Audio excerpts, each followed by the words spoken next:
Links, links, links. You gotta love making links. Anyways, I just made the front axle, and now I'm getting things ready to do the middle axle. Lots of fun. Good thing I found my tool that I got from 3 Racing when I built my drifter, my rear-wheel drive drifter. They gave me this. I actually found it after I finished building all the links. So this really works good to put the ball in there to actually do the links. There, you just insert it in there, and then you just twist it on, and this makes it way easier on the fingers to actually do the links. Nice tool to have. I know a couple people are selling them, and they're available at the hobby store to actually help install the links. Anyways, now I got my other ones ready for the middle axle, and then I'll do the rear. Man, that was a lot of links to do. Anyway, I got like 4, 8, 9, 10, 11, 12, 13, 14 links to do. Wow, that was a lot of links. Anyways, now I got to put the shocks on, 6 shocks to put on these, and then I'm going to attach it to the frame. Tomorrow I'll go to the hobby store to exchange that servo that went dead on me. That was dead on when I unpacked it.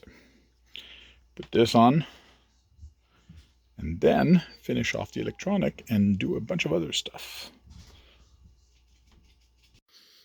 All 3 axles are installed. Now I got to install the shocks, because if I don't, everything just drops.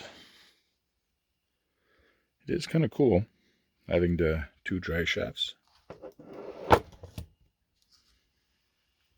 Cross RC AT-6. So this is the Cross RC AT-6, and before I put the shocks on, I just want to talk to you guys about the drivetrain, because you do have the motor that has a 2-speed transmission, and then you have a transfer case, and then the transfer case, you have 2 drive shaft. Transfer case is actually 1 bearing on top and 2 on the bottom. So this permits sorry about that. This permits that when the bearing turns, the top one, both turn on the same direction, which means you don't need to have 2 different drive shafts that it's actually flipped. The one on the rear is usually flipped. But what they've done is actually put a bearing carrier, right on top of the axle. I would have thought it would have been on the frame, but they decided to put it on the top. Now, is this a failure point? I don't think so. Having an extra dry shaft, is it a failure point because it's an extra dry shaft that you don't usually have? Because usually you have 3 dry shafts, 1 in the front for the drivetrain, 1 here for the middle one, and then it passes through to go there. So now we have 3 of them. So to me, I like it better, because let's say this dry shaft breaks, this one still work, or this axle breaks, or vice versa. Even if I lose this one is still going. So no matter what, I'm still going to have 4x4, even if I lose one of the dry shaft in the rear. So I think this is helpful in a way, the way they've actually designed this. Now my next step is to actually put the shocks on this. In the front, they're a little bit on an angle, but the more you go in the rear, this one is a little bit more on an angle, and this one is really going to be on an angle. And the more I find, the more angle you get on your shock, the more flex you get. So this should be interesting once this is all installed with the shocks. And I did get my servo, so I will install that also before I'm done. Well, guys, thanks for watching. Well, let's install the shocks and show you what it looks like with the shocks. Beautiful shocks, beautiful. There we go. All 6 shocks are installed. And I do say I like it. There you can see the bearing carrier. Then it goes down to the other one. Once the wheels are on it, you'll see more how it actually flexes.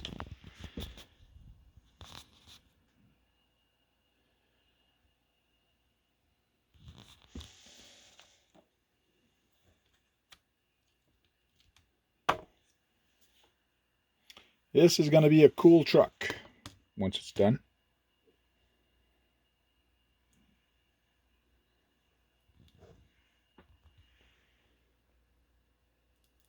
I just find it very odd that they have this drive shaft pointing up a little bit, and so is this one. It's not parallel to this one. So time will tell. We'll see.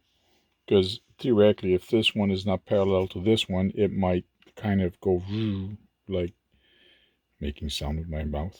It might go fast and then slow, fast and then slow. But I guess we'll give it a try and see how it goes. If I don't like it, I can always put a little spacer there and make this one a little longer just to bring this down a little bit. But I'll run it as designed and we'll see how that is. But one thing I like about it is that there is no bump steer in the front. So from full compression all the way down, now the servo's on it, it did not move. So even before I put the servo on, I was trying it and testing it, and no bump steers in the front, even though it's a chassis mounted servo. So they did the geometry good with the panhard and the steering. So that's good. Well, guys, thanks for watching. Please like, comment, and subscribe, and go out there and charge up some batteries and go out there and have some fun and break something. Because if you're not breaking anything, you're not having any fun. Cheers. We'll talk to you guys later.